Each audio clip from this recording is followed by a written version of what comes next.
아이의 감정 건강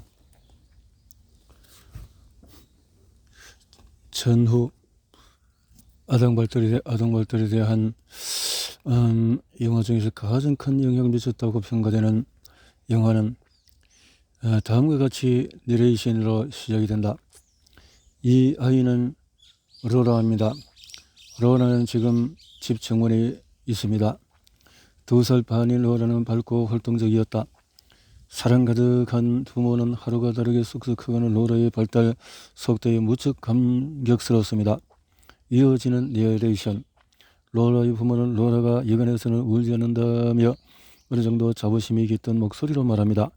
2살짜리 병원에 입원하다라는 이 영화는 심리학자 존 볼비와 사회복지사 제임스 로버트슨이 1952년에 제작한 것으로 배꼽 탈장을 치료하기 위해서 입원한 로라의 8일간의 병원 생활을 꼼꼼하게 기록한 다큐멘터리다.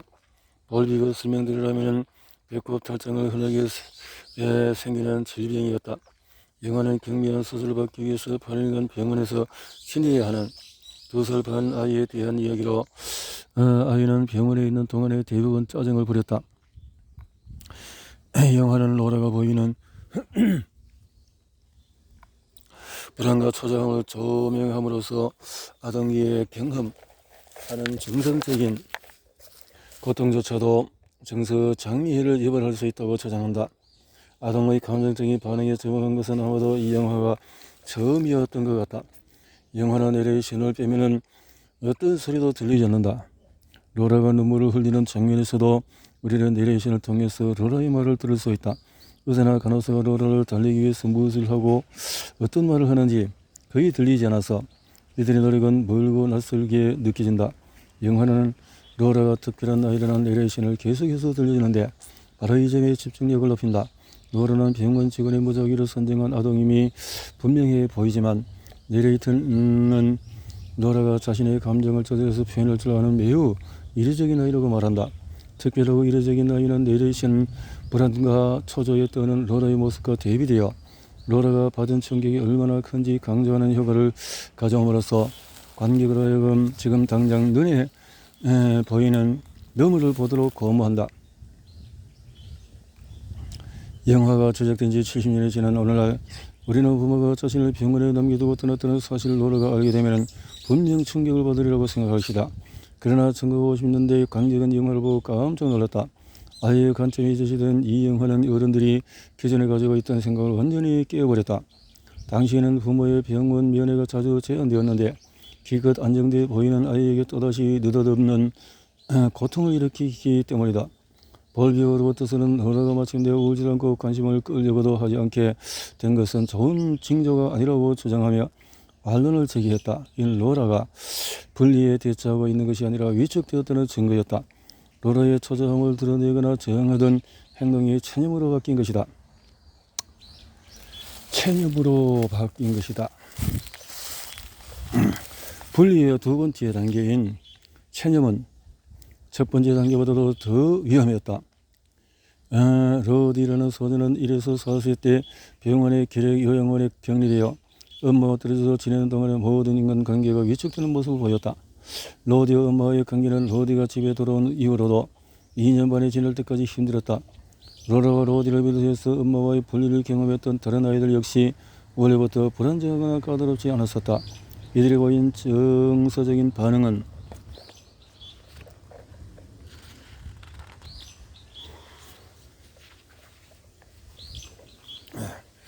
예측을 할 수 있는 것들이었다. 정상적인 아동이라면 누구든지 그렇듯이 서서히 영향을 받았을 뿐이다. 그럼에도 이러한 변하는 아이를 감정적으로 불안하게 만들었기에 위험한 것으로 해석이 되었다. 볼비는 영화 분리 사례를 좀 더 나이가 든 아동들의 사례와 비교했다. 예를 들어서 에런스레이 데스몬드는 치료사의 의자에 불을 지르려 한다거나 자신의 머리와 스토킹을 태우고 자신의 목을 조르는 등의 폭력성을 보였다. 볼비는 데스몬드의 사례에서 알 수 있듯이 이와의 초조함은 애정관계 형성 능력이 파괴되었다는 시작을 보여주는 징조라고 결론을 내렸고, 이러한 볼비의 과감한 결론은 다양한 세대의 부모들을 경악하게 만들었다. 미국에서는 심리학자 헤이리 할로의 유명한 영장류 시험이 볼비의 이론에 힘을 실어주었다. 한류는 부모가 없는 새끼 원숭이들에게 두 종류의 대리모를 제공했다. 하나는 칠서털로 만드는 것, 하나는 부드러운 천을 얻는 것이다. 그 다음에는 새끼 원숭이 절반은 칠서 엄마에게 부착된 젖병에서 우유를 먹게 하였고, 나머지 절반은 천으로 된 엄마에게 우유를 먹게 했다. 한류의 실험은 세계적으로 유명해졌다. 실험은 전후에 새로 등장하는 TV 시청자의 시선을 완전히 사로잡았다. 다큐멘터리 영상은 큰 눈의 새끼 원숭이들이 대리모에 바싹 달라붙어 있거나 심지어 대리모의 얼굴에 코를 비비고 입을 맞추는 모습을 보여준다. 한류가 이러한 행동을 사랑이라고 설명하자 시청자들은 자신이 본 것을 좀 더 쉽게 의인화할 수 있었다. 한류에 따르면 칠서 엄마는 생물학적으로 충분했지만 심리학적으로 부적절했다. 새끼 원숭이들이 과장되게 웃는 입과 큰 눈을 붙잡은 천 엄마는 원숭이와 모성이를 시각적으로 상징하는 것이었다. 1950년에 벌비어 애착 이론이 발표되었을 때 한류의 실험은 이를 방어할 수 있는 이성적인 무기가 되어 주었다. 이 실험으로 새끼 원숭이들이 한류에 따르면 인간 역시 정서적인 발달을 이루기 위해서는 부드러운 대리모와 밀접한 신체 접촉이 필요하다는 가정이 입증된 것처럼 보였다. 연구자들은 철장에서 격리된 채 자라는 원숭이들을 같은 나이의 다른 원숭이들과 함께 노래방에 풀어놓았을 때 격리되었던 원숭이들이 감정조절 능력을 비롯해서 다른 모든 정상적인 사교 감정 능력이 전무하다는 사실을 발견하고는 크게 놀랐다. 벌비는 지치거나 아플 때에 로를 의지하며 위로를 구한 사람은 다름 아닌 그녀의 엄마다라고 지적하면서 엄마가 얻은 것 정서 발달이 가장 중요한 역할을 한다고 가정했다. 하지만 한류는 그렇게 생각하지 않았다. 한류의 새끼 원숭이들이 대리모에게서 필요했던 것은 따뜻함과 안락함이었다. 대리모는 우유를 제공하지 않았을 때조차 이러한 역할을 충분히 해냈다. 한류는 이러한 결과는 아이 양육이라는 부모의 핵심적인 역할을 수행하는 데 있어 미국의 남성도 미국의 여성과 대등하게 맞설 수 있는 만큼 여성에 못지않은 매우 실질적인 신체적인 조건을 가졌음을 깨닫게 해주는 점에서 고무적이다 라고 결론을 내렸다. 천 대리모가 위안과 안도감을 줄 수 있다면 누구를 막론하고 모든 인간의 부모가 똑같이 그럴 수 있을 테니까 말이다. 그렇지만 한류를 제외하면 다른 누구도 아버지의 이러한 양육 잠재력을 알아채지 못한 것 같아. 1920년대의 어머니들이 아이들의 체중과 위생 상태로 비난받았듯이 이때의 어머니들도 여전히 일하러 다닌다는 그런 것 때문에 아이들이 외롭게 자라면서 이후로 여기저기에 광범위하게 비난을 받았다. 이제 이 철사 엄마들이 소홀히 한 것은 아이들의 신체적인 건강이 아니라 정서적인 욕구가 되었다. 미국 아동 돌봄 전문가 닥터 스폭은 일하러 가겠다는 어머니의 결정은 자녀의 욕구를 전혀 인지하지 못했음을 보여주는 것이라고 말했다. 로널드 일링워스에 따르면 어머니들이 일반적으로 부모에 의지하는 이유는 양육으로 귀찮음을 감수하고 싶지 않기에 또는 부모에게 아이를 맡기는 게 유행이라고 생각하기 때문이었다. 하지만 이러한 주장을 이룰 수밖에 없거나 일하고 싶은 어머니들에게 자녀를 돌봐줄 누군가의 도움이 필요하다는 사실을 외면하는 것이었다. 아이의 정상적인 발달은 오로지 어머니에게 달려있다는 가정은 여전히 강력하게 유지되고 있었다.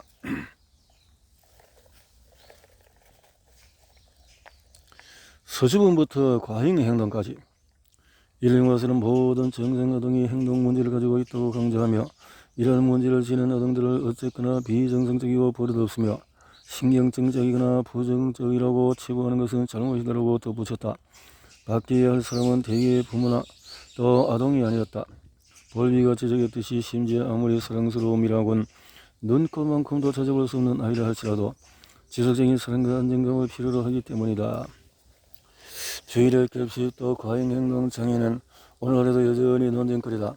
정상아동의 뜻을 명확히 하는 과정에서 최근 추가된 항목이기 때문이다. 1957년까지만 해도 과잉행동은 임상적인 차원에서 일반적으로 중요하게 여기지 않았다.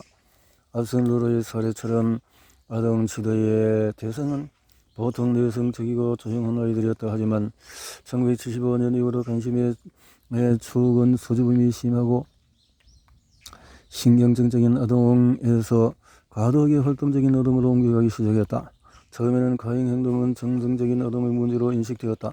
1957년에 정신과의사 모리스 롤프와 에리 데노프가 지적한 것처럼 과운동성 행동 증후군은 몇몇 소수 아이들에게 나타나는 문제가 아니라 정상 지능을 갖춘 아동들에게서 나타나는 통상적인 행동장애였다. 과잉 행동은 1962년까지 미국 아동들에게 가장 광범위하게 발견되는 행동 문제 중의 하나로 여겨졌고 1968년에 DSM-2에 등재된 이후에는 급속히 확산되는 질병으로 인식되었다. ADHD라는 약은 1987년에 들어서야 비로소 사용하기 시작했다. 그전에는 1980년에 나온 조이력 결핍장애 AD라고 했다. ADD 조이력 결핍장애라고 했는데 이제 ADHD라까지 H가 하나 더 들어갔네요. 이 새로운 질병 ADHD로 진단받은 아동의 수가 급격히 증가한 데에는 제약산업이 직접 광고 시장의 성장, 학부모 로비단체의 증가, 정상의 자기관리에 초점을 맞춘 새로운 정신의학적인 접근법 출현, 그리고 후에 등장한 아동 식단에 사용되어 온 첨가제에 대한 공포 등 여러 요인이 작용했다. 역사학자 매슈 스미스에 따르면 냉전히 ADHD가 번성하는 환경을 조성했다.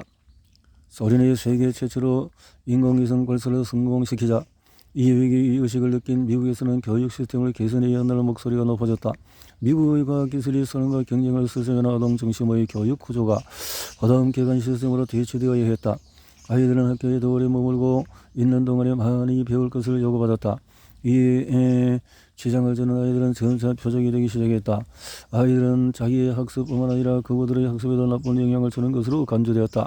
그렇지만 새로 도입된 학교 상담소의 도움으로 이 과잉행동 아동을 선별하고 교정할 수 있을 것으로 기대되었다. 처음부터 과잉행동은 계급과 인종의 근거에서 진단되었다. 1960년대에 미국 소수인종 집단 출신의 빈곤 아동들은 경도정신지체라는 진단을 받고 낙인찍힐 공산이 컸던 데 반해 부유한 백인 아동들은 운동 과다증 혹은 미세 뇌기능 장애라는 진단을 받았다. 심지어 아이들이 똑같은 증상을 보이는데도 다른 진단이 내려졌다. 드러내놓고 모욕적인 용어를 사용했던 빅토리아 시대의 인종적인 발달 위기의 체계보다는 덜했지만 과잉행동 진단 체계도 여전히 철저하게 인종차별적이었다. 그리나드 출신의 작가 버나드 코드는 영국에서 교육적으로 평균대의 아이들이 다니는 ESN 학교에 흑인 아동의 비율이 상대적으로 매우 높다는 사실에 경악을 금치 못하다. 서인도 출신 아동들이 인종차별적인 경험과 같은 정서적인 또는 환경적인 문제와 씨름하는 가운데 나타나는 행동과 학습상의 어려움들을 이들은 백인 교사는 외적 문제에 대한 정상적인 반응이 아니라 정신지체로 분류했다.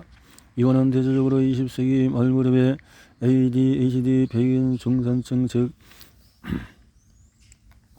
정상성의 환자간 본보기로 간주되어 온 바로 그 계층과 불가분의 관계를 맺게 되었고 ADHD 진단을 받는 것은 거의 지위의 상징인 양 여겨지게 되었다.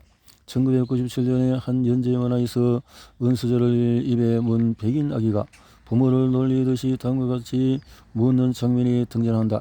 건강하고 정상적이고 완벽하고 당신의 소중한 아기가 앞으로 살면서 필요한 것은 무엇일까요? 바로 특별한 도움을 받을 수 있도록 아주 작고 사소한 장애의 판정을 받는 것이랍니다. 전후 미국에서 아동들의 과잉행동 진단은 일종의 유행이 되었다. 단순히 신경증이 있다는 설명만으로도 간단하게 리탈린 처방을 받을 수가 있었다. 간단하게.